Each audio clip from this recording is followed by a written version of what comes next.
Yeah. Oh, thank you very much. I just thought I felt they went straight away. Yeah, that's right. Yeah, I know they're gearing up. Welcome, councillors, to ordinary meeting 4530 of Hunters Hill Council. Please be upstanding. I'd like to show my respect and acknowledge the traditional custodians of the land on which we meet, of elders past, present and emerging. I'd now like to invite Father Aliki to give the prayer. So we pray in the name of the triune God, the Father, the Son, and of the Holy Spirit. Amen. A reading from the Gospel according to Luke. Jesus said to his disciples, "Be compassionate as your Father is compassionate. Do not judge, and you will not be judged yourselves. Do not condemn, and you will not be condemned yourselves. Grant pardon, and will be pardoned. Give, and there will be gifts for you. A full measure, pressed down, shaken together, and running over, will be poured into your lap. Because the amount you measure out will be the amount you will be given back." Let us pray. Loving God, our Father and our Mother, we rejoice in any opportunity, any chance to have a time to pause of what we are doing and to give a little time in prayer, to be in communion with you. And in a unique moment like this, we somehow see who are you as our God, your holiness, and at the same time ourselves as your children. We thank you for the faith that you have bestowed upon us. In a special way, our families, our parents, grandparents, for what they have done to us, of who we are today. Today we pray in a special way for Professor Michael O'Rourke. Madeleine, his daughter, is here. We thank you and we praise you for the gift of this man, for what he has given, not only here in Australia, but worldwide. We remember also Father Kevin Bates for his gifts and talents. We pray for Jack Miles and his counselors for the strength and wisdom they need in leading your people. We make our prayer through Christ our Lord. Amen. In the name of the Father, the Son, and of the Holy Spirit. Amen. Thank you, Father Aliki. Please be seated, councillors. The proceedings of all council meetings in open session, including all debate and addresses by the public, are recorded and webcast live on council's website for the purpose of facilitating community access. Webcast archives are stored and available to the public on council's website. The recordings may be disclosed under the provisions of the Government Information Public Access Act of 2009, the GIPA Act. Members of the public attending council meetings may have their image, voice and personal information, including their name and address, recorded, publicly broadcast and archived, or as an observer of the or interested party, members of the public consent to their use of their image, voice and personal information. Councillors, we have apologies from Councillor Vergara, who's unwell today. She thought it safe to probably not come in. There are no other apologies. Declarations of interest, councillors.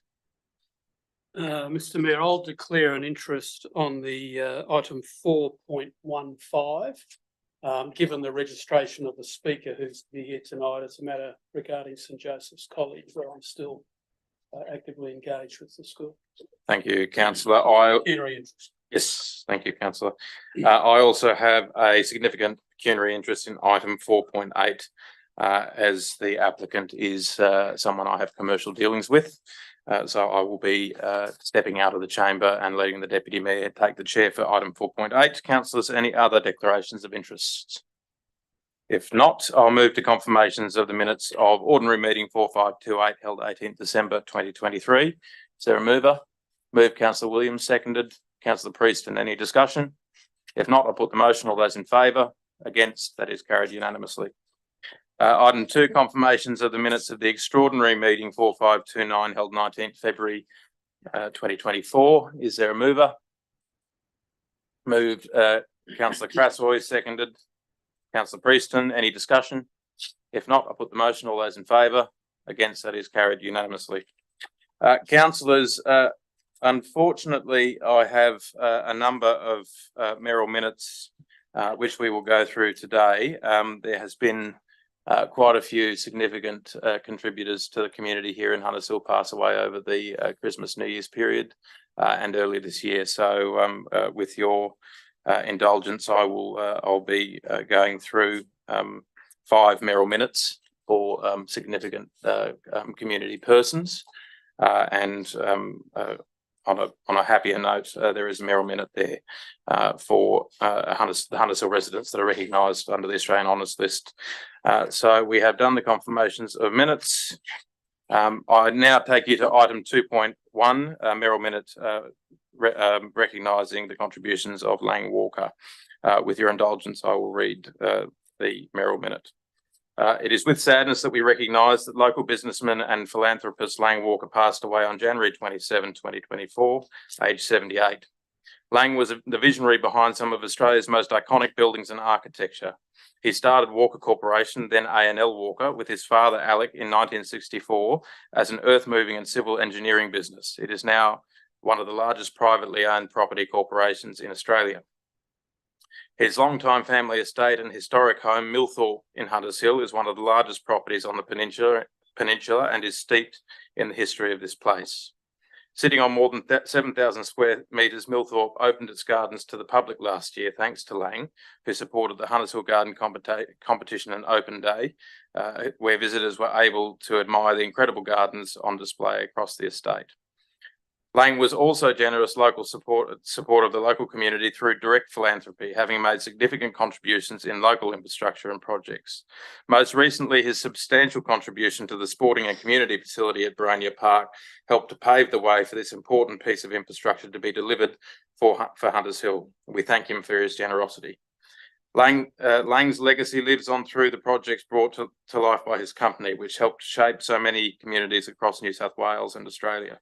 This includes the Parramatta Square Precinct, Western Sydney University's Bankstown campus, Collins Square Precinct in Melbourne's Docklands, and the Maroochydore Town Centre at the Sunshine Coast.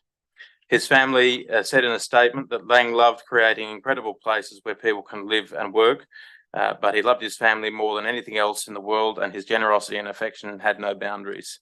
Our hearts are broken at the loss of this great man who's changed so many lives, the lives of so many people through his visionary projects and philanthropy. His zest for life and relentless pursuit of perfection lives on with everyone within the Walker family. In 2015, Lang was awarded the Order of Australia for his philanthropy and service to the community and commerce. He will be missed by this community and many more across the country. Councillors, are there any speakers to the mayoral minute? If not, I'll put that to the vote. All those seconded, Councillor Quinn. Any speakers? No. If not, I'll put the motion. All those in favour? Against, that is carried unanimously.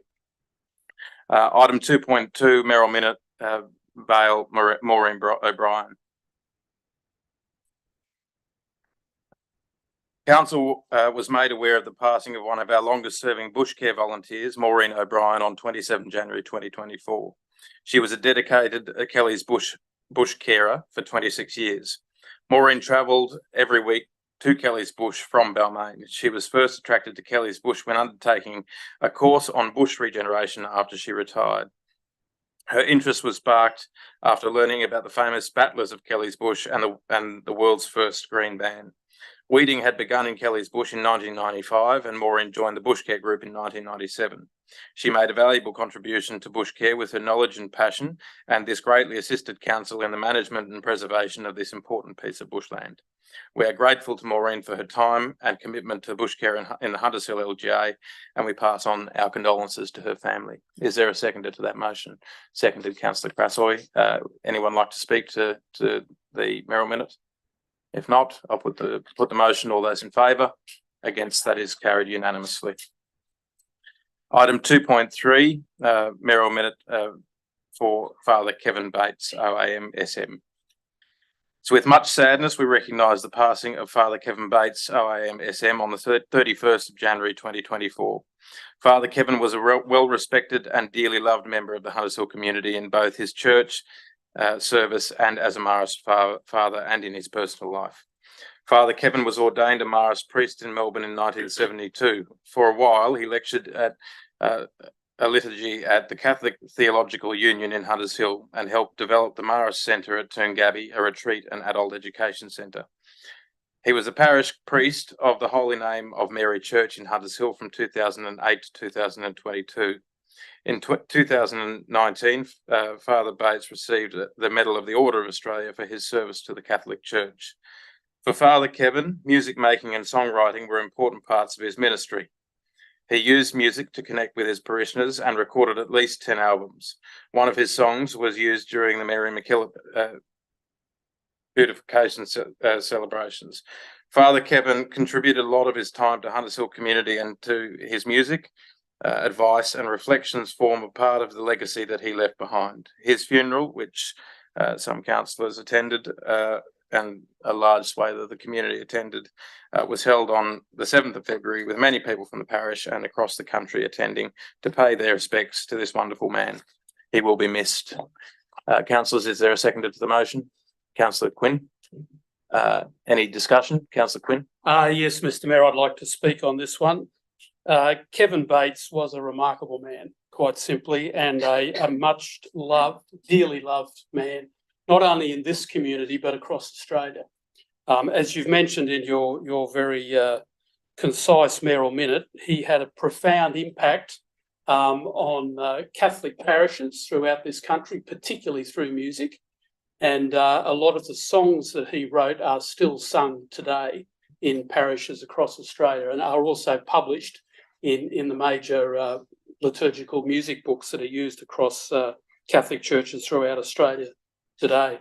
I had the privilege to see him about 5 days before his death and say farewell to him, basically. He was a very accomplished guitarist, flautist, and keyboard player. He could turn his hand at pretty much anything musical. And not only that, but he was also a wonderfully hospitable and generous host, and the sort of guy that just was relaxed with the ordinary people. So I know he will be dearly missed. And I know you were at his funeral, Mr. Mayor, and you saw the size of the crowd that was there. Mary Street was lined all the way down by people paying a very beautiful guard of honour to Kevin. So yes, I just think it's worthwhile, and it was a shame Licky has left us because they were good mates, they were good buddies. A great man. He was. I often would take a bottle of wine and go and see him on an afternoon, which he didn't mind. And it's beatification. Yes. Mr. Mayor. Yeah. Sorry. Yeah. No, I stuffed that one up. Councillors, any other discussion? Contribution? No. I'll put the mayoral minute. All those in favour? Against, that is carried unanimously. I now move to item 2.4, mayoral minute. Vale Michael O'Rourke. Hunters Hill resident Professor Michael O'Rourke sadly passed away on the 5th of February 2024.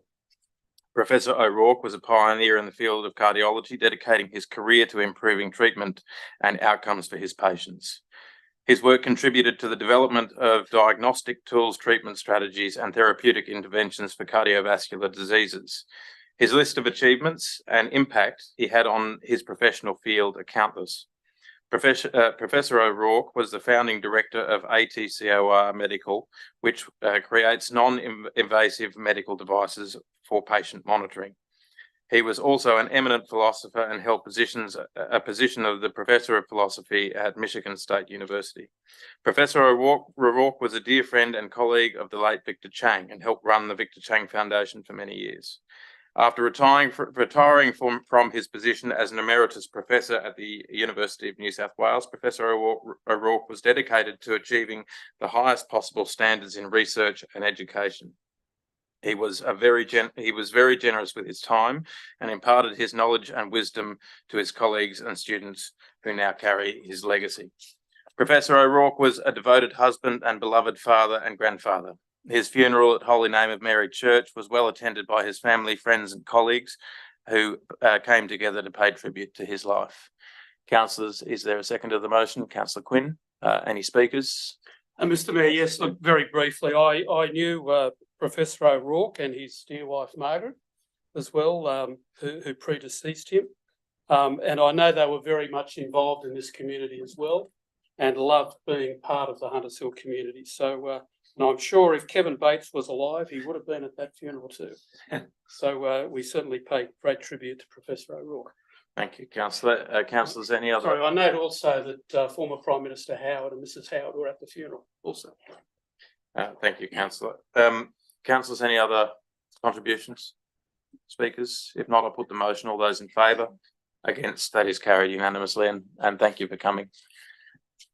I now move to item 2.5, Merrill Minute Vale Peter Astridge, who is someone known to many councillors here, someone that 3 councillors around the room serve with, I believe.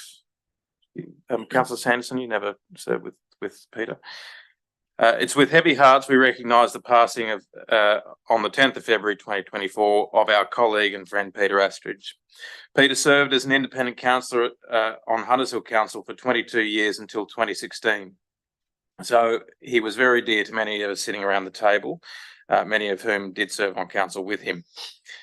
Peter sat on many council and community committees and organisations during his time, including chairing the Mookaboola Festival for some 20 years. And for any of us who have sat on the Mookaboola Festival, that's no mean feat. One of his accomplishments on council was successfully refurbishing the German howitzer captured by Australian troops in World War I, primarily troops from the Hunters Hill municipality, for the centenary of Anzac, a project that was spearheaded by the RSL and Peter as the chair of the Restoration Committee. It's now a permanent display outside Hunters Hill Council chambers.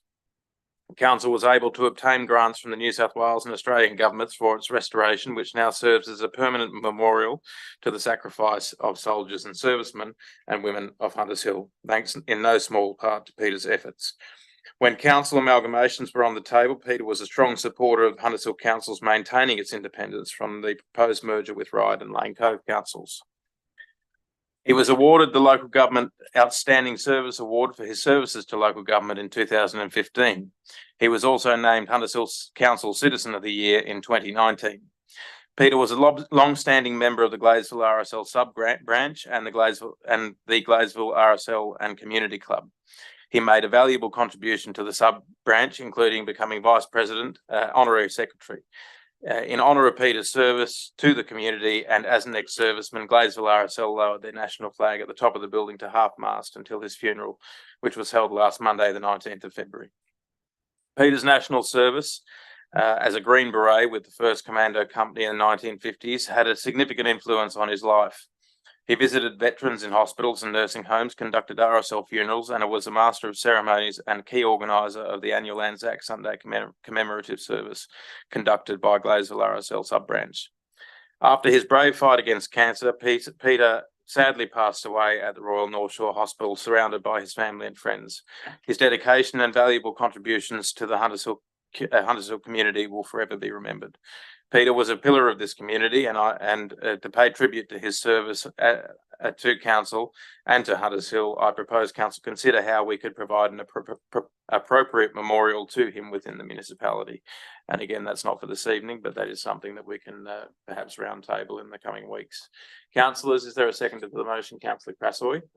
Is there any speakers to the motion? Councillor Crassoy. Actually, Mr. Mayor, I'd just like to thank the author of all of your Merrill Minutes. They're beautifully composed and they really give us and the community a sense of the contribution that all of these people made. So much loss of lives well lived. All of them, these Merrill Minutes, and I read through them today and I've enjoyed listening to them again, thank you. All of them speak of people with generous spirits, a thirst for knowledge, intelligence, a zest for life, friendship and service to their community and service to their country. And something that was said Peter Astridge's funeral the other day, towards the end of the funeral, was in remembering these people. One of the best ways we could remember them is to take, in this case it was Peter's, but actually I think it applies to everyone here, is to take something that we've learnt from the lives that they've lived and enmesh them into our own lives going forward. I'm grateful to all of these people, not all of whom I knew personally, but all of whom I have experienced as a recipient, as a member of our community, and I intend to take some of those strong attributes and try and make them more a part of my own life. Thank you, Councillor Crasoy. Councillor Quinn. Yes, Mr Mayor, one other piece of Councillor Astridge's contribution to this community, as many may recall, he first got elected on the platform of no aircraft noise at a time when the federal government at the time were seeking to create what was known as the Bennelong Funnel, which was right over Hunters Hill and the only flight path to direct all the flights that way. So as many would recall, there was a very active campaign with blockades of the airport, all sorts of other things that the No Aircraft Noise Party and others were involved in. So Councillor Astridge was very much part of that community action as well. And I think we're still reaping the benefits of that today.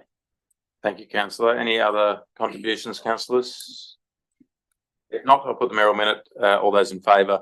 Against? That is carried. Councillors, I note that there's one speaker tonight to item 4.15. Oh, sorry. I do have one more mayoral minute. I'm jumping the gun again. I did that last week too. Item 2.6, mayoral minute, Hunters Hill residents recognised in the Australia Day 2024 honours list and the Council's Local Australia Day Awards. On 26th of January 2024, the Governor-General of the Commonwealth of Australia, His Excellency the General the Honourable David Hurley, announced 1,042 awards in the Australia Day honours list of 2024. We'd like to pay our congratulations to David Hines, who was among those on the 24 recipient list for achievements in his professional field and for his community service.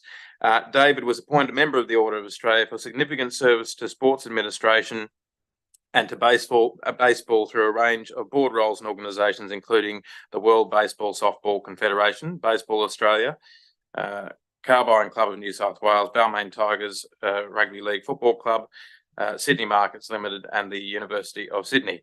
The University of Sydney has currently had a perpetual sporting scholarship awarded in David's honour for the Sydney University Baseball Club. On Australia Day, Council also recognised the outstanding achievements of 4 local residents and community groups through the 2024 Hunters Hill Citizen of the Year Awards. All award recipients were nominated by the community. The Hunters Hill Citizen of the Year this year was Rob Fraser. The Environmental Citizen of the Year this year was Heather Armstrong. The Community Group of the Year was the Hunters Hill Unit of the State Emergency Services, and the Community Event of the Year was the Hunters Hill Spring Garden Competition and Open Day, which we mentioned earlier in Lang Walker's mayoral minute. Was a beautiful open day of some of the grandest gardens in Hunters Hill. We congratulate all the Australia Day Award recipients and thank them for their significant contributions to our community. Councillors, is there a seconder? Seconded, Councillor Williams. Any discussion? If not, I'll put the mayoral minute. All those in favour? Against? That is carried unanimously. Councillors, as I jumped the gun before, there is one person registered to speak, which is Mr. Danny Seagraves on item 4.15. Do we have, we want to move that item forward so that, yes, move Councillor Williams, seconded Councillor Preston. All those in favour? Against? That is carried unanimously. Mr Mayor, this is the item that I've declared an interest. Yes. If you wish, I can stay for any questions, given I'm the chair of that committee, and then I'll leave for the vote. If you wish. I'm comfortable with that approach. Danny, you have 3 minutes. Welcome to the chamber. And sorry you didn't get to experience the entire breadth of the council meeting. No, apologies for that, but thanks for jumping in early. That's a bonus. So, Mr. Mayor and councillors, thanks for just taking a moment just to, I guess, listen to a couple of concerns. And I am the deputy headmaster at St Joseph's College, so but I'm also a resident in Hunters Hill and have been for the last 20 years. So I've been around a little bit. with regards to the parking on Gladesville Road, and the proposal to prevent non-motor vehicles parking, so I guess trailers, box trailers, that sort of thing, boats.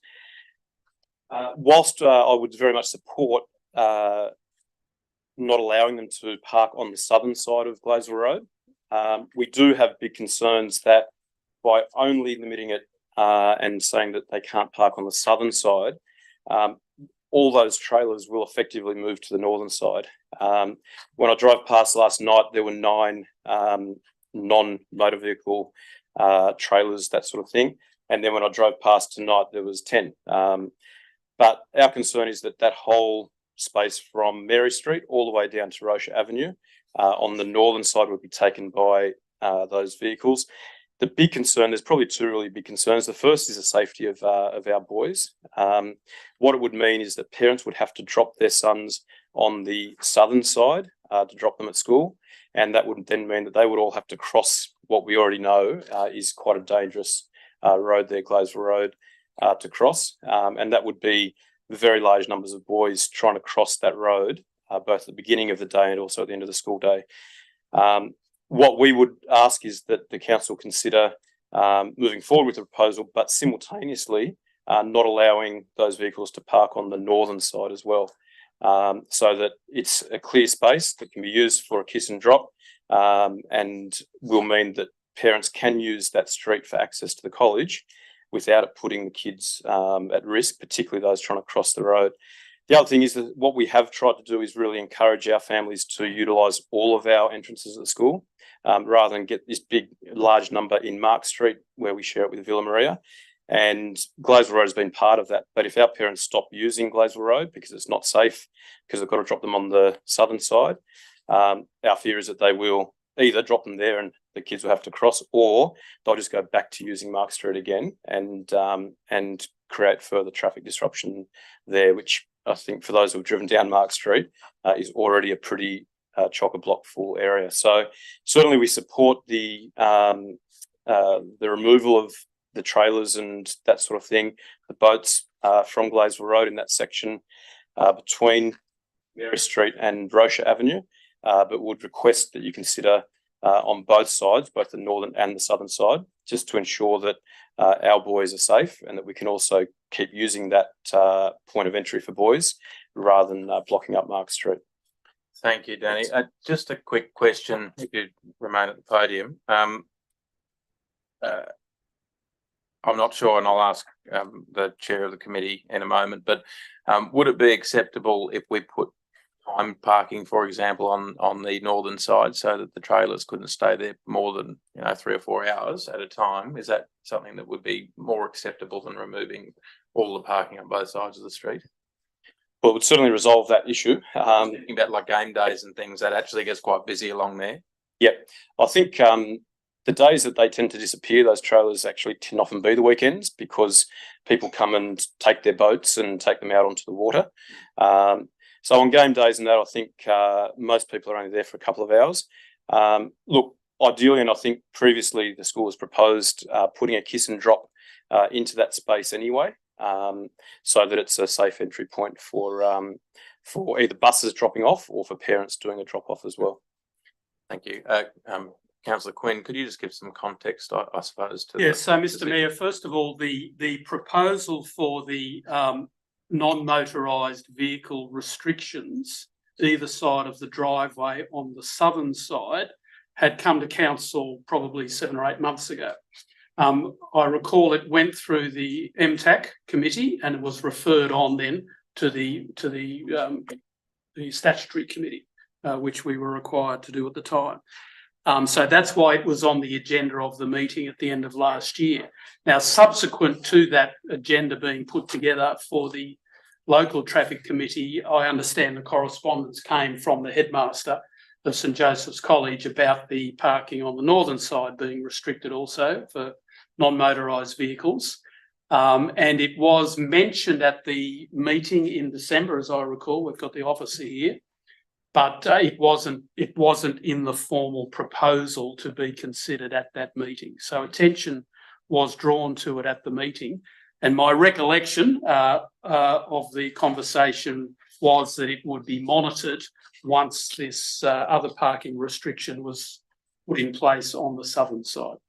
So that's just for motorised, non-motorised vehicles? Yes, yeah, the signs, well, that was the suggestion that was given to us at the December meeting of the local traffic committee, and the request that we understood have the same restriction on the northern side, so that you didn't get the boat trailers parking and obscuring views, for example, of vehicles coming out of the St Joseph's College gate, and also, you know, restricting staff parking, but also the parent pick up and drop off times. Yep.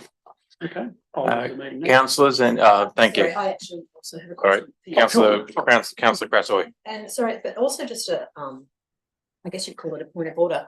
I think if councillor Quinn's interest is non-pecuniary, he can. That's say- up- No, That's- look, sorry, that's up I to- should have also, no, I will leave because Mr. Sigreaves is also my brother-in-law, so Okay, well, there's a few bases we've got to cover here. that's fine. All right, Um, sorry to question. It's better to be safe than sorry. But I do have a councillors. question. So the 7-8 months ago, the proposal to create no stopping for boats and trailers was brought to council by St Joseph's? No, it was College? brought to council by the parish priest of Holy Name of Mary Parish, Villa Maria Parish, because it was obscuring the access into the car park behind the parish centre and the back of the church, basically.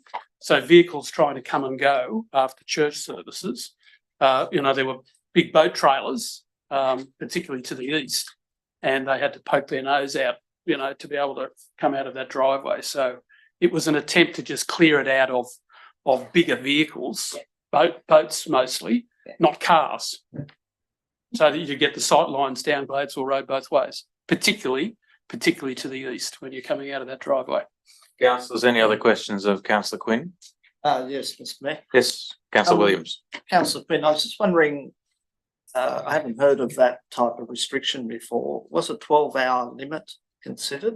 Look, it was discussed, but the proposal recommended by the officers was this new classification of non-motorised vehicles, which covers trailers basically, or anything that isn't self-propelled. I can think of. Even though the boat's not propelled on the road, so it fulfills the definition. I can think of quite a few areas in Hunters Hill that might warrant that restriction. So perhaps that's been the directors here. I understand that's a new category that we can now, a new step Through the general manager, councillor. Yep, Just general manager. thank you, Mr Mayor. Obviously the director can respond to some general queries about that specific category, but just unfortunately the director was not at that meeting. She was on, she was on annual leave. That's right. But I'm sure she can pass some general comments about the options. Director.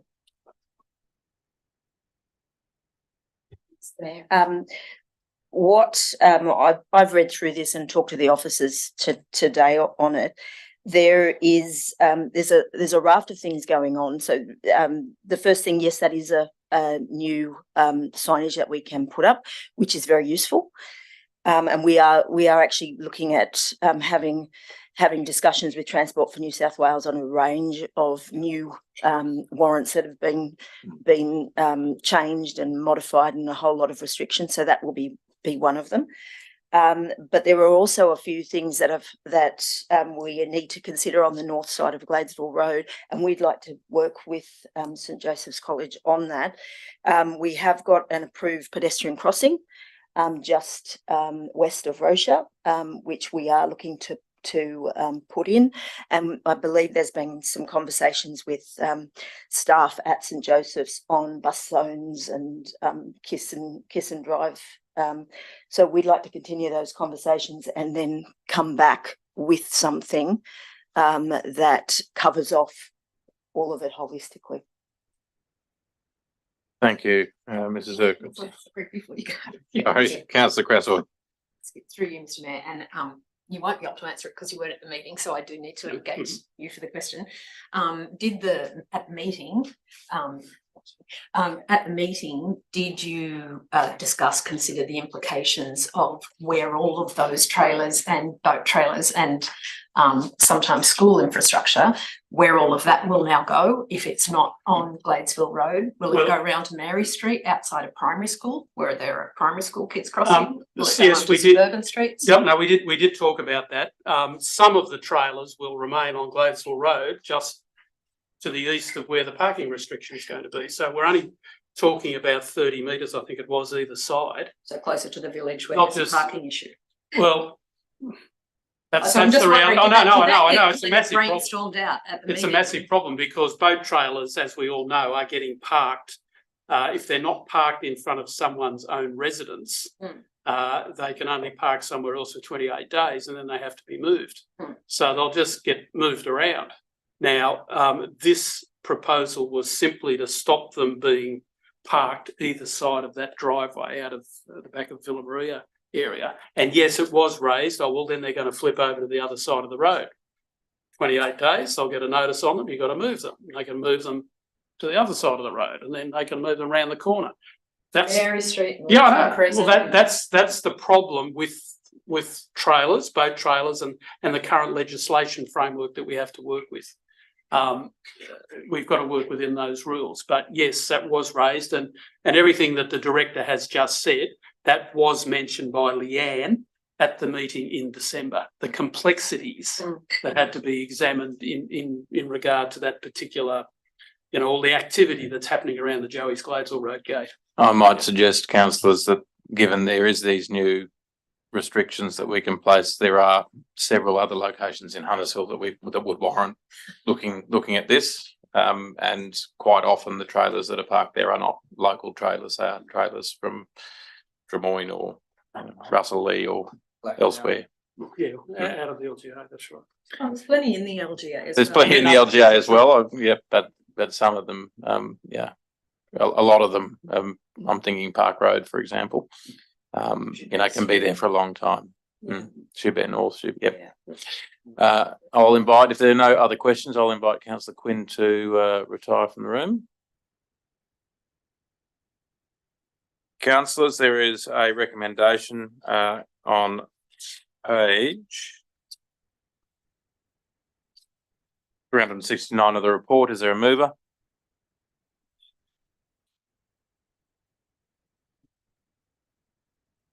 Is there an amended motion? Yes, Mr. Chairman.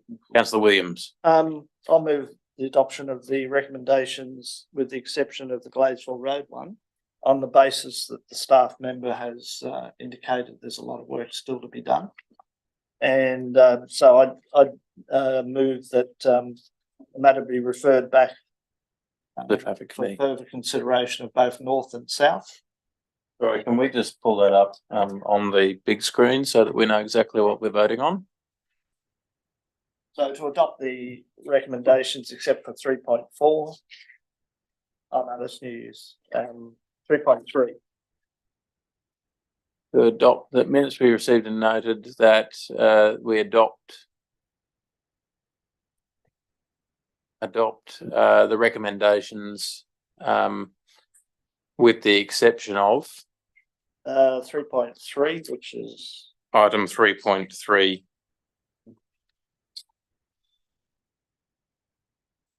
Of the minutes, and that the matter be referred back to staff to ensure a holistic approach. referred back to staff to ensure a holistic approach. Is taken in regards to both the south and north side of Gladesville Road and the relationship with the new pedestrian crossing.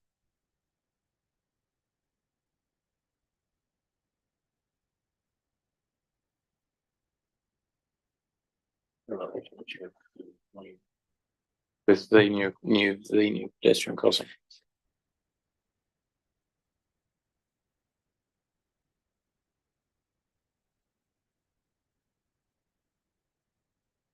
That's W. W is correct. Sorry. Councillors, we That's the proposed motion. Is there a seconder? Seconded, councillor Sanderson. Is there any discussion? Councillor Williams? Yes, Mr Mayor. I've heard tonight and I've observed on many occasions the problems that exist in that part of Gladesville Road. I've also heard that the staff are still working on solutions, holistic solutions that cover both north and south, along with the pedestrian crossing. And I think it would be not a good idea to move forward with the southern side without actually having a chance to deal with the northern side at the same time. Because what I've heard tonight, you'll just transfer the problem from one to the other. I support the provision on both north and south sides of the road. And I think you mentioned, Mr Mayor, that there's probably other areas in Hunters Hill that could deal with this treatment, and certainly North Joubert Street, there's always the problem of parking there. And more recently, a bit further down the hill, and I think what Councillor Quinn was referring to, maybe the next target site, and that's Manning Road down opposite Reserve. I noticed there's a caravan there, which seems to be growing weeds from its wheels. But so anyway, yeah, I don't want to delay the opportunity to resolve this problem, but I think there's still a bit more work to make sure that the whole issue is dealt with and we don't just create one problem while we're looking at others. Thank you, councillor. Any other discussion, councillors? Councillor Prieston. Thanks, Mr. Mayor. Speaking for the motion. Against the I'd motion. like to actually foreshadow an amendment to this motion. Yes, councillor. Just can I talk? I'll foreshadow the amendment and then I'll speak to it. I agree with councillor Williams that more work needs to be done in light of what the director's mentioned. Councillor, can I just ask you to Sorry. put the word the precise wording of your foreshadow? I want to say that the minutes be received and noted, adopt the recommendations, to ensure a holistic approach is taken in regards to before that sentence. So adopt the recommendations with the exception of item 3.3. No, so after the numbers 3.3, full stop.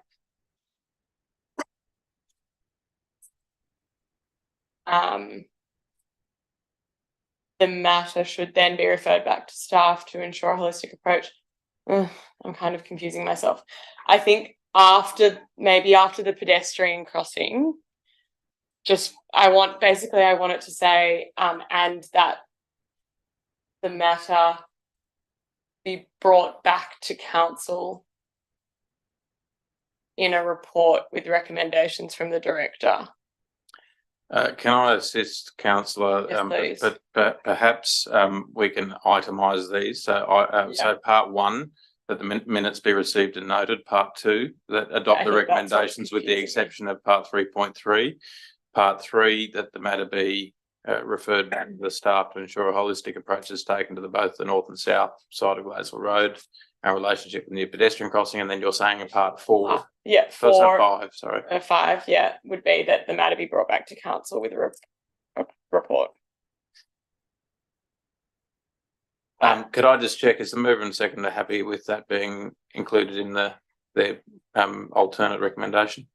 Yeah, sure. But that's just that, yeah. Because it will have to go to the traffic committee and it will come back to the council. Yeah, I know that it has to anyway. I just wanted to make it clear that we want to make a decision on it. Well, we will anyway, but that's fine. Then 3 would be, sorry, after 3.3, exception of 3.3, then after that becomes part 3.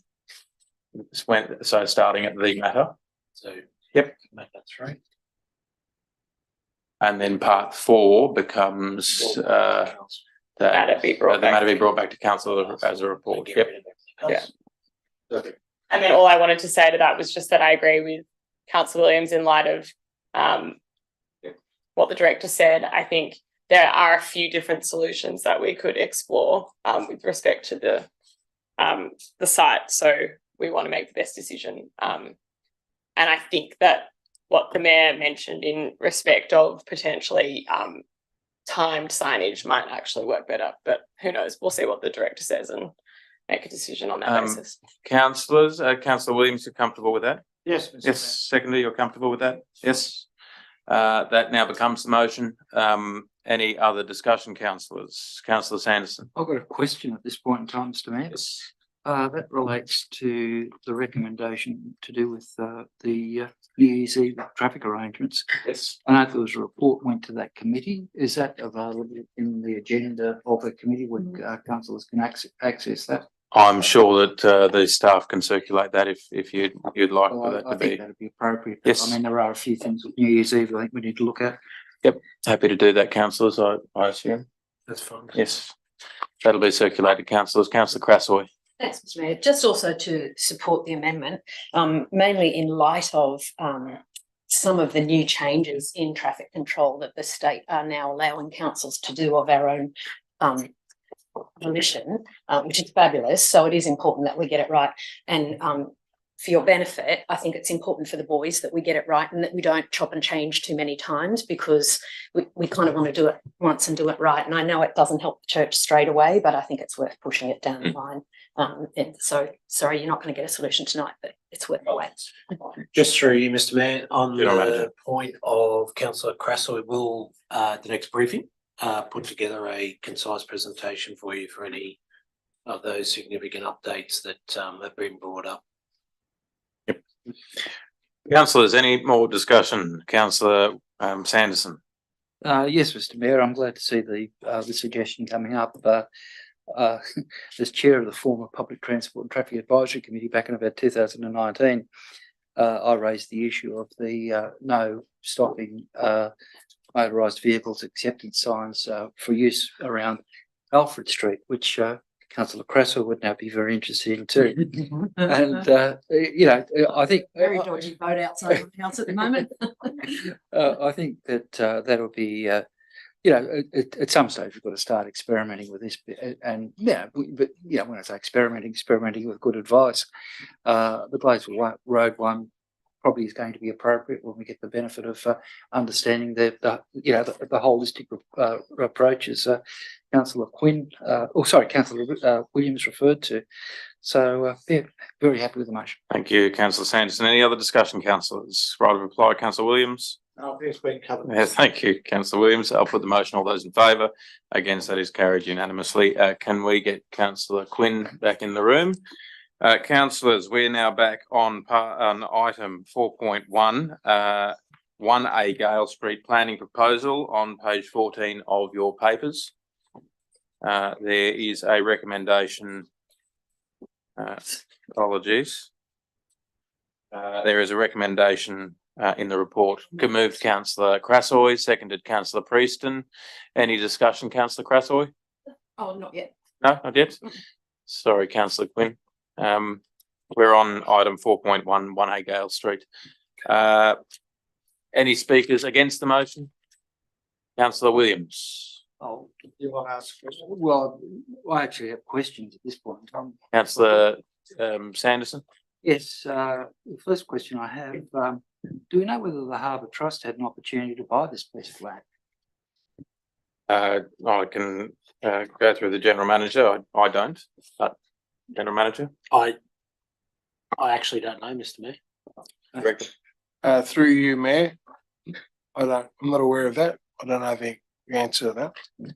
It's just that may have presented another reasonable outcome for that becoming part of the growth better. The other thing is, was there any discussion with the proponent or the representatives before the planning proposal was lodged with council? Director. Not that I'm aware of, no. Okay.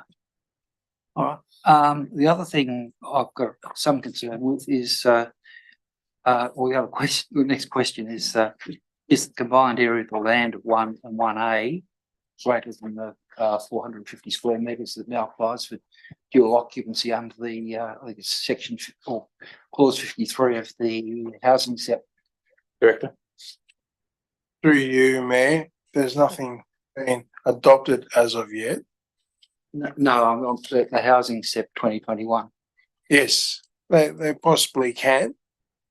Possibly can. Not forgetting there's other constraints such as heritage and conservation and all the other landscaping provisions as well.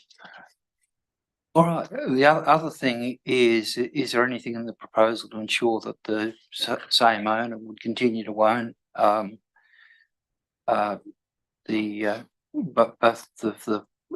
all the lots at the addresses 1 and 1A, Gale Street? Sorry, councillor, is there any? Well, is there anything in this proposal to ensure that at the present time we have the one owner? Is there anything? I don't think a planning proposal can address that, councillor. That's what I thought. And then the other thing that I've got a bit of concern about is the height of building and FSR controls don't apply to that bit of land. So that brings some concern to me. So, and I'm a bit uncertain about the wording in the proposal about a single dwelling outcome on 1A. I presume that means 2 single dwellings. Through you, Mayor. Through you, Mayor. It's, look, this is the start of the process, and this is basically the sale of that parcel of land through a utility service to a residential zone. At this stage, we'll go through the consultation process, but like at this stage, it's unknown what the future development would put on the site, and it's the owner's prerogative on that matter. But we've got an application before us for rezoning. That's what we're going through the process. Thank you, Director. Councillors, any other questions? Councillor Williams. Just one to finish. Sorry, Councillor Williams has the call. Oh, sorry. Through you, Mr. Mayor, I was just wondering, we're talking about a rezoning, but I don't see any clarity in the report as to what the outcome is. Is it going to be R2 or R3 or what? Right. We talk about something that's compatible with the adjacent property, but I'm not quite sure what the actual outcome will be. Through you, Mayor, the adjacent properties are residential zones. So the anticipation is to meet the adjoining zone of a residential zone.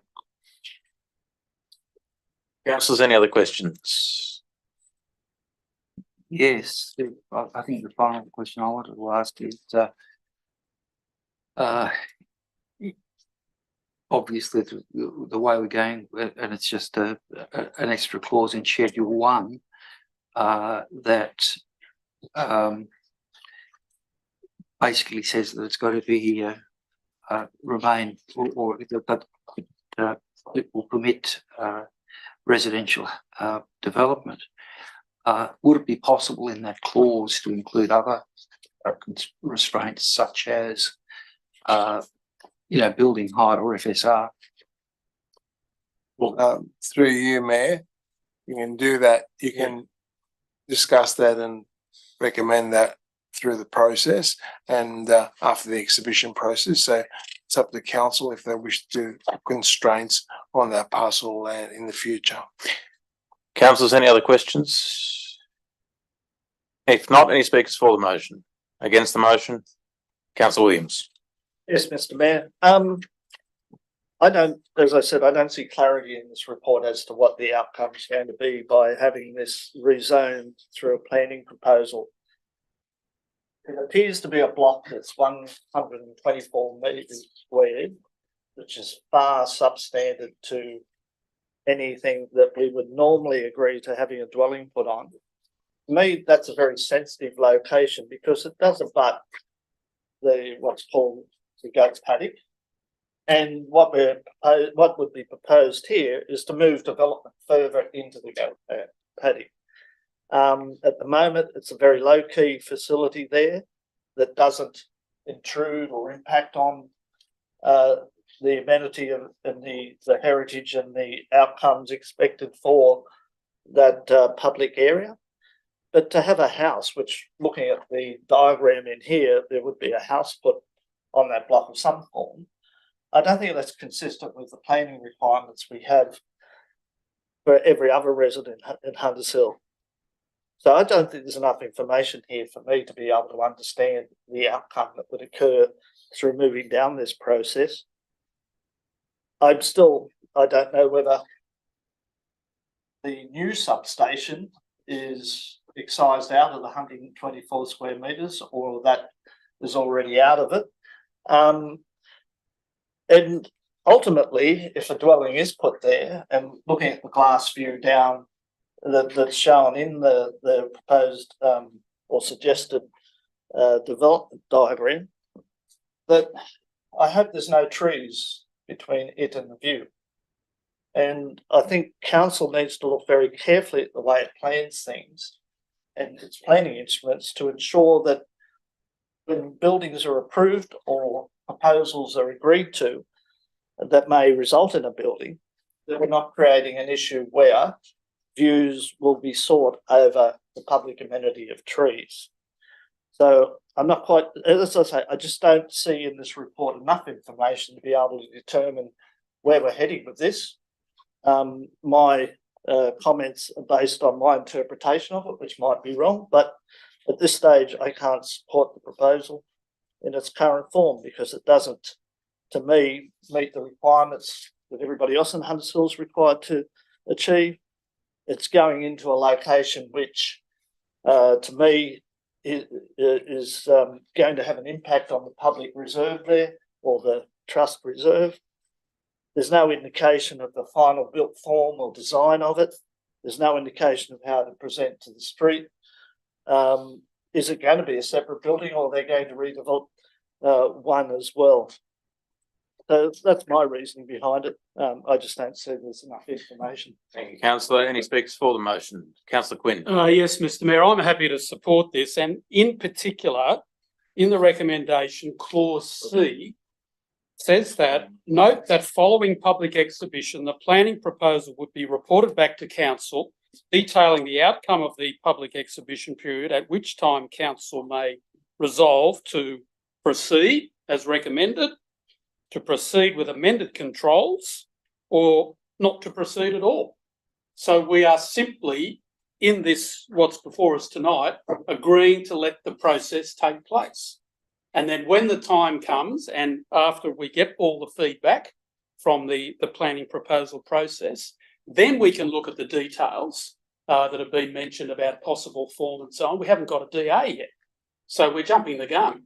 We need to just let the process go through. Correct. Director. Through you, Mayor, just pointing out on page 28 of the papers, the executive summary by the planning applicant. Midpoint, it says the plan proposed seeks to add an additional permissible use of the dwelling house as applies to the site on Schedule 1, and the proposed land use consistent with the character of the surrounds. I also point out page 16 and 17 to give you context and to give you scale. If you look at page 17, the substation is the SP2 and the adjoining lands residential, which is the R2 zoning residential. You can, and then you've got the plan, page 16, again gives you context in relation to what you can in the future. So what they're in layman's terms, it's basically they purchased this land to need to rezone to residential to be part of the existing house at 1A. And that's the intent.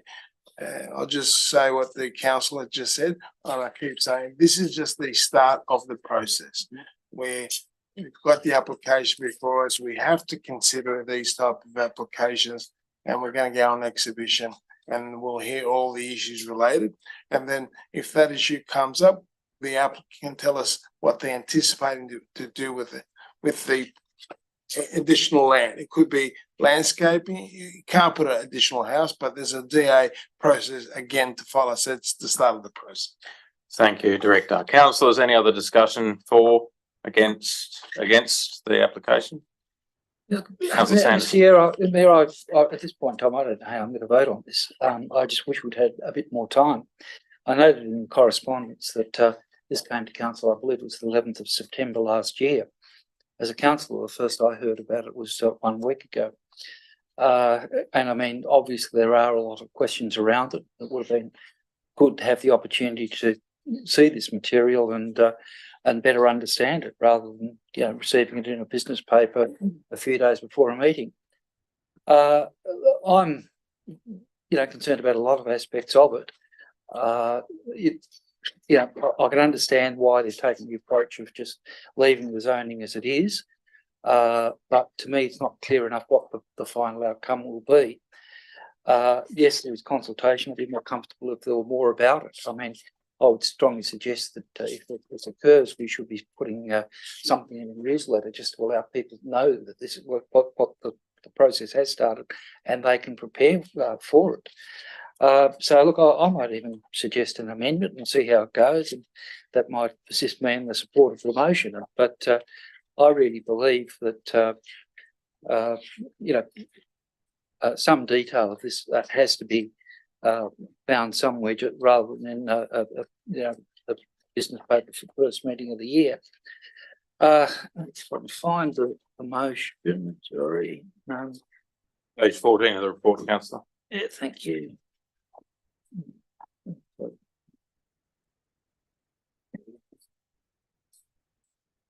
Okay, received note. Perhaps 3. Look, I really haven't considered this very carefully, but I'm sorry.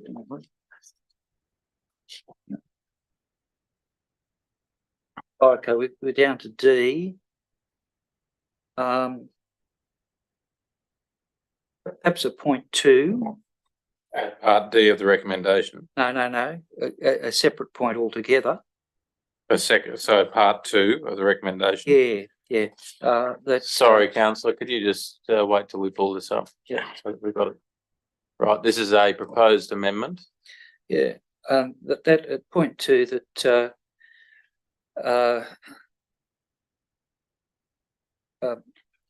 the council report on this matter to the community via website and newsletter.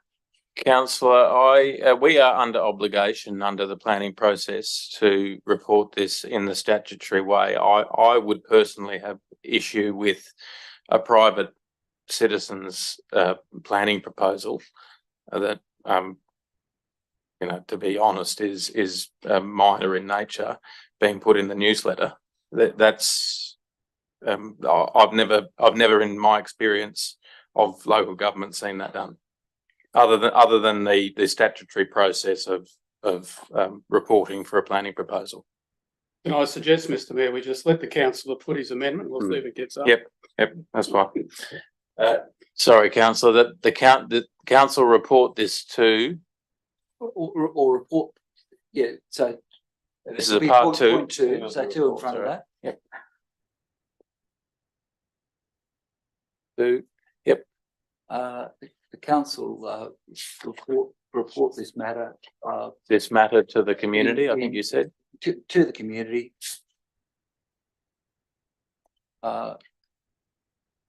In news items or in a news item. Can we do that for every page? On council website. And newsletters. Just through you, Mr. Mayor, objectively, the report's on the website, so they have access to it now. That's a proposed amendment. Is there a seconder? Councillor Williams. Councillor Sanderson, do you wish to speak to the amendment? No, Mr. Mayor, self-explanatory. Any speakers against? For? Councillor. I'll speak against it, Mr. Mayor. I think, as the General Manager's already suggested, we're already doing this. It's all there. The information's out there. I again think we're starting to micromanage council in terms of what they've got to do with statutory processes. It's already there. Thank you, councillor. Any other speakers for, against? If not, I will reply, councillor, for the amendment. No. No. I'll put the amendment. All those in favour? Against? That is lost. The motion that is we just take that down. The motion is as in the business paper. It's been moved and seconded. Is there any speakers for the motion? Again, for the I'll motion. speak for it, Mr. Mayor. Look, I actually, for an item which is regarded as a minor item, the level of detail, comprehensive reporting in this one I found quite extraordinary. Yeah. So, I think it's all there for everyone to see. and let the process begin. Thank you, councillor. Any speakers against the motion? For the motion, right reply, councillor. Councillor Crassoy. I'm very comfortable that the process will be followed correctly. The recommendation says that subject to the proposal going to the gateway process or going to the state, it will come back to council and it will go to public exhibition process. This is a requirement that council consider the planning proposal in accordance with the provisions. And so that process will be followed correctly. The way I read it, and I read it top to bottom, and I actually found it a really comprehensive report and all the supporting documentation as well. I just found it actually very interesting from a Woolwich point of view. And I'm also just really comfortable that we're just following the process. So I don't think we need to complicate it. We don't need to confuse people. When the community's input is sought, is the right time to be publishing and requesting for their input. And if you want them to go to the council website sooner and see it where it already is, you could perhaps write a letter to the Weekly Times and suggest that residents might like to do that. Thank you, councillor. I'll put the motion. All those in favour? Against? That is carried. Councillors, just noting that there are some actually, I'll leave that for reports. I'll move to item 4.2, quarterly budget review as at 31st December 2023, on page 171 of the report. Moved Councillor Quinn, seconded Councillor Crassoy. Any discussion? Councillor Williams. Questions? Yes, a question, Mr. Mayor. On the first page towards the bottom, it makes reference to a surplus of $7.7 million, then followed by, that's before capital, but a loss of 2.6 million. I appreciate that this year we do have a very large capital injection.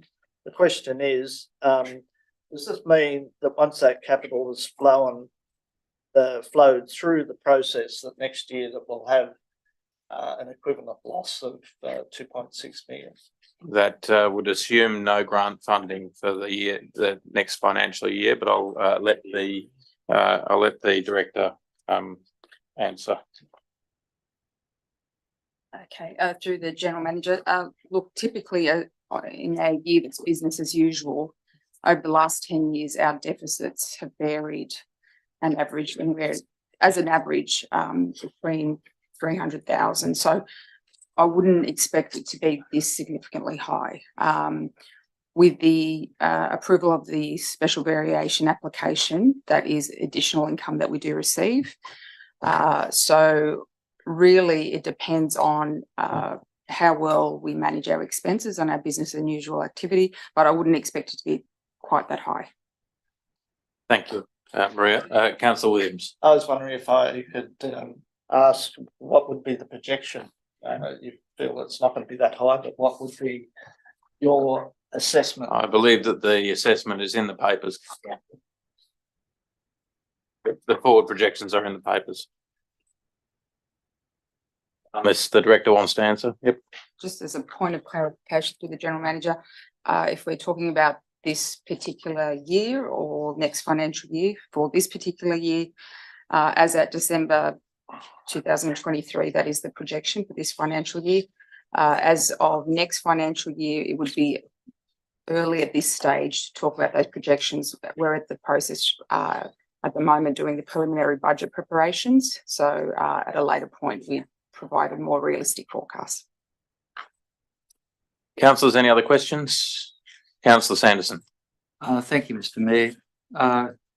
First one I've wondered about is there's a bar chart on page 182 of the paper, and it shows the operating performance ratio figure of minus 4.8% in the 2022-23 financial year. I presume that occurred because that was the first year that the special variation came into effect, but it seems to then go back to about 13% in the successive 2 years. What is the reason for that, Director? Yeah, through the general manager.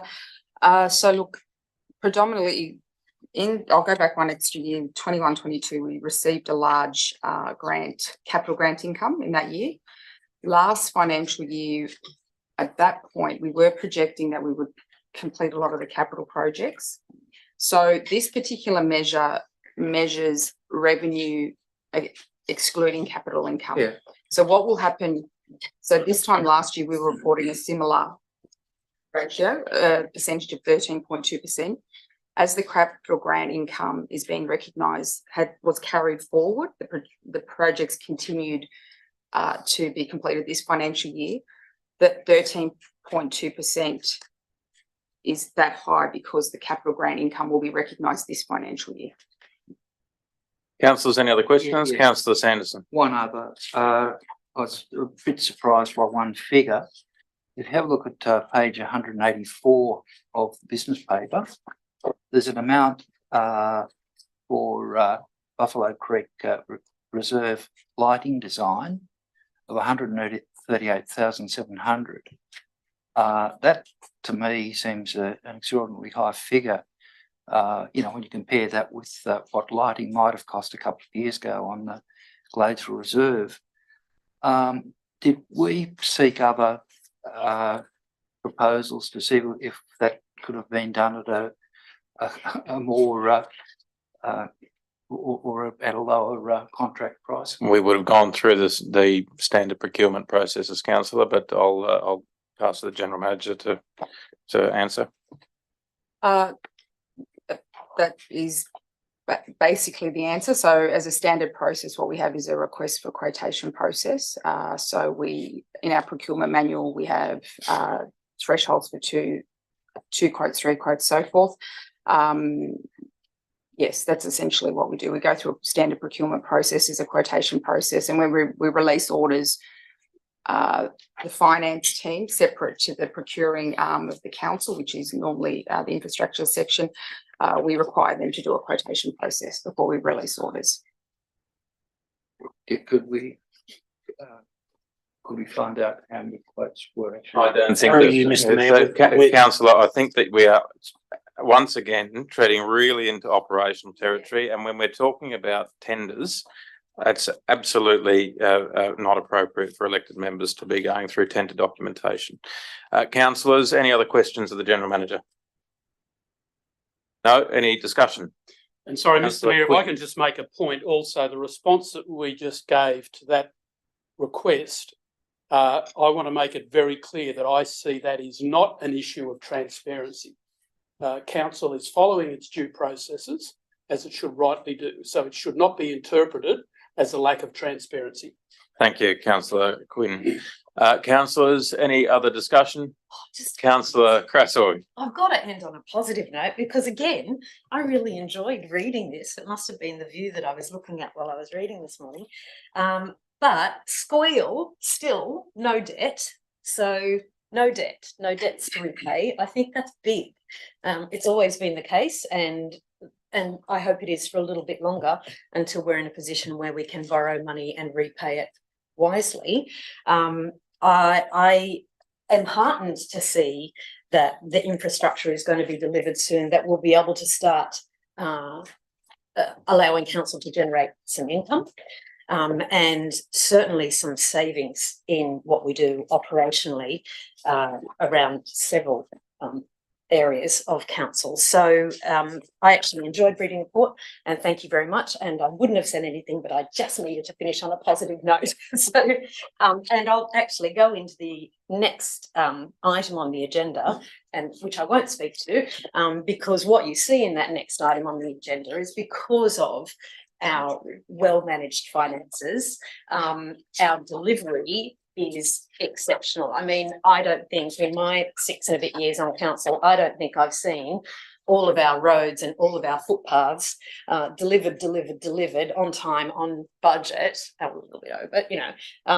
And so I enjoyed reading both of those reports, and I know they marry into each other and you can't do one without the other. So thank you very much for great reporting and great delivery. Yeah. Thank you, Councillor Crassoy. I will just add, before I give right of reply to Councillor Quinn, no debt and surplus budgets. And although we need to do better and always strive to do better on our operational deficit, and we are working on that, we ran what I understand is Hunters Hill's biggest budget ever last year, and that is seen in the delivery of Gladesville Reserve upgraded surface, the delivery of Fig Tree Park, which is going to be scheduled for this year, the delivery of Baronia Park Sporting Community Facility, which is delivered this year, the resurfacing and upgrading of the multi-line courts at Baronia Park, the program of works that you alluded to, Councillor, where roads and footpaths and gutters are being done on time and on budget. So I'd like to thank the staff for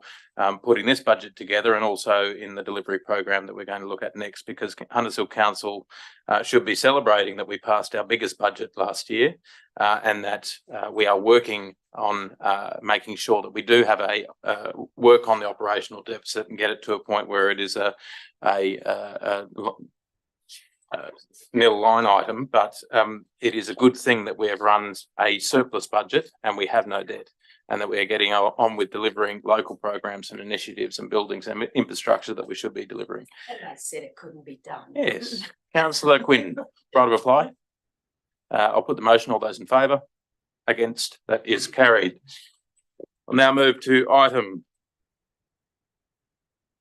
4.3, progress report on delivery program and operational plan for the 6-month period of 1st July to 31st December 2023. Moved Councillor Crassoy, seconded Councillor Prieston. Any discussion, Councillor Crassoy? No. Councillors, any other discussion? For, against? If not, no right of reply. I'll put the motion. All those in favour? Against? That is carried unanimously. Item 4.4, Hunters Hill Music 2024. Moved Councillor Quinn, seconded Councillor Crassoy. Councillor Quinn. Oh, Mr. Mayor, this has simply been the practice for many, many years of doing this, and it's a very worthy community group, and I think it also affirms Council's commitment to supporting the arts and cultural events in our community. Thank you, Councillor, and I will just add that the continuation or the fact that Hunters Hill Music has been picked up.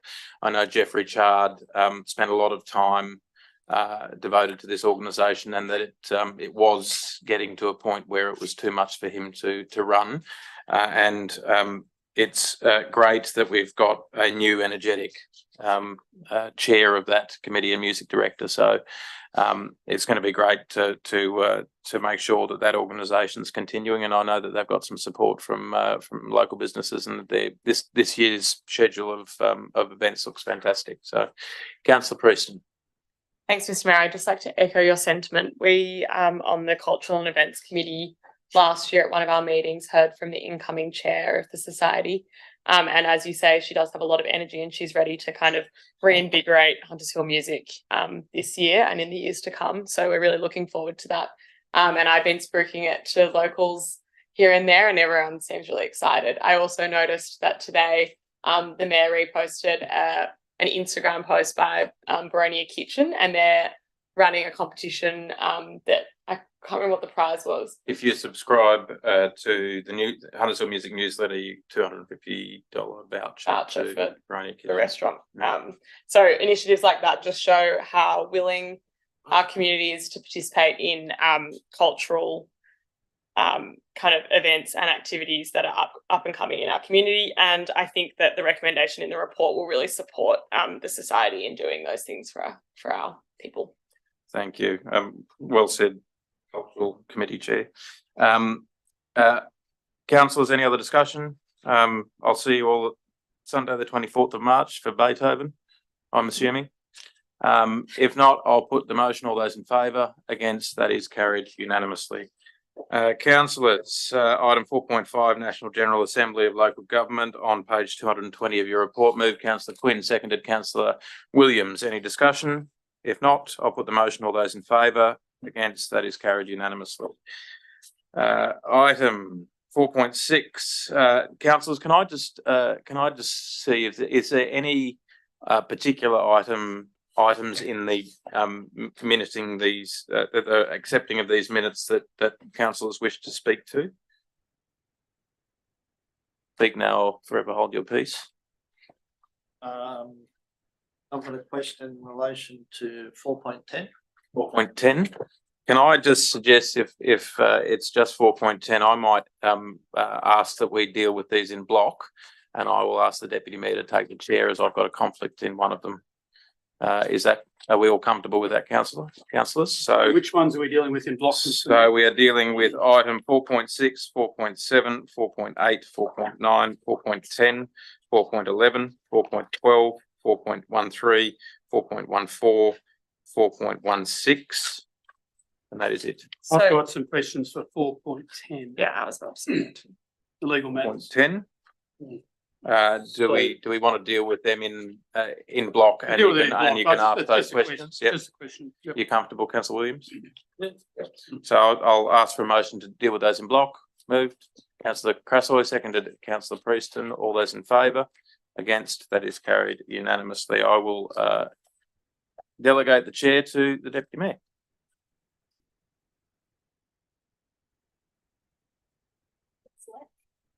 So take the question on confidential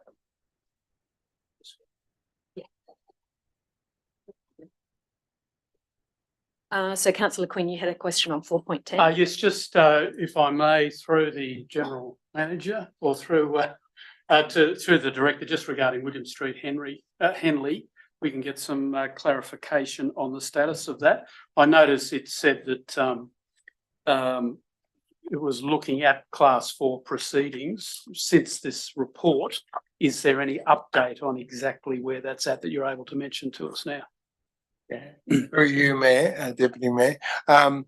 We are progressing, investigating, and we're meeting on site with the owner's lawyer and our lawyers early next week to discuss the importance and the resolution action that is needed for these works.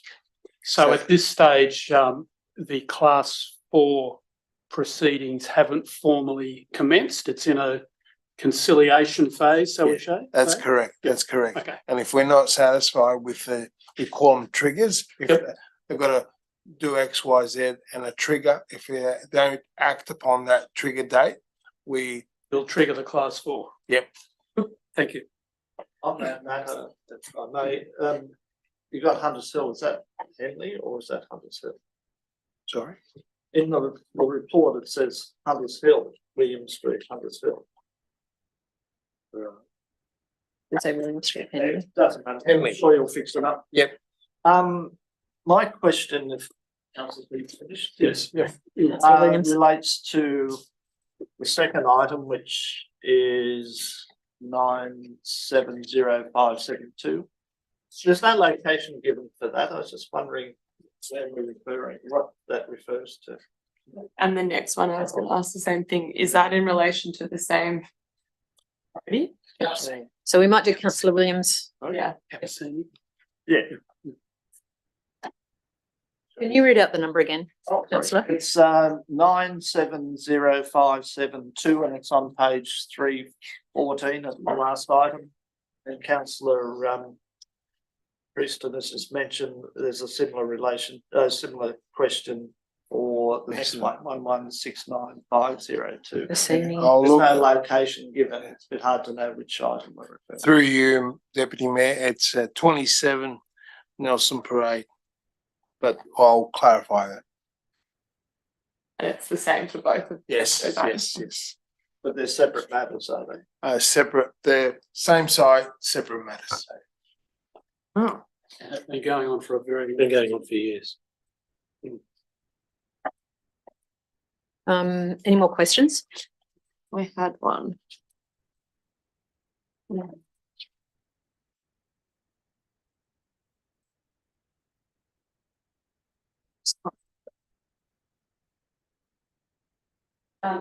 Through you, Deputy Mayor, to the Director. Item, I don't know what number it is, but it's 120711 49 Woolwich Road. On page 317. Yes. And your question? Would you be able to give some background to this? If we've heard of this one. That's 120711. Is that the one? It's at the bottom of page 317, Steve. It just says that they were briefed re-planning and heritage. Does that mean that they've commenced proceedings? this one here. That is, Do they want to subdivide? through you, Deputy Mayor, it was, it's a dual occupancy proposal. And they opted just to go to court. He went to, it's a knockdown and rebuild, and it's went to CAP, and we initially considered, we wrote them a letter that didn't fit in, didn't meet our LEP and DCP requirements, and it's a dual side by side. And if you look at the character of the area down there, it doesn't fit in, so they appealed it in the court. It's a deemed refusal process. Yes. Okay. Councillor Williams? No, that's fine. Everyone happy? So did we've moved that block, and so there were just questions, correct? Yes, so So- through you, Deputy Mayor, my understanding is that Motion. we moved, well, not my understanding, we moved a motion that was carried unanimous to deal with them in block. Yeah. And then you fielded the questions Had from the some respective questions. councillors, so. So we just need a motion to go into, we have a confidential matter next. We need a you motion. just got to pass that first, those block. And it's. Oh, to pass it as a block as well. Okay, sorry. Yep. So does someone want to move to pass it? Councillor Quinn? No seconders. Councillor Sanderson? All those in favour? So that's passed. Yep, and then you can make the change and then come back. Oh, I thought the confidential item is the one he has the conflict with. No, it's within that block. Oh, okay. Thank you.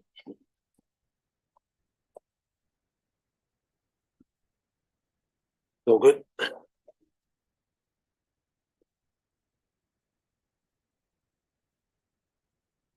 Andy Crush, score up. Thank you, councillor Cresswell. Councillors, there's no items of correspondence, any general business or questions with notice? No, if not, we do have a confidential item which has been circulated to you in 8.1. Can I have a motion to move into the committee of the whole? Moved Councillor Quinn, seconded Councillor Sanderson. And this report shall be dealt with in confidential session under section 10A of the Local Government Act of 1993. Councillors, any discussion about the moving into confidential session? No, if not,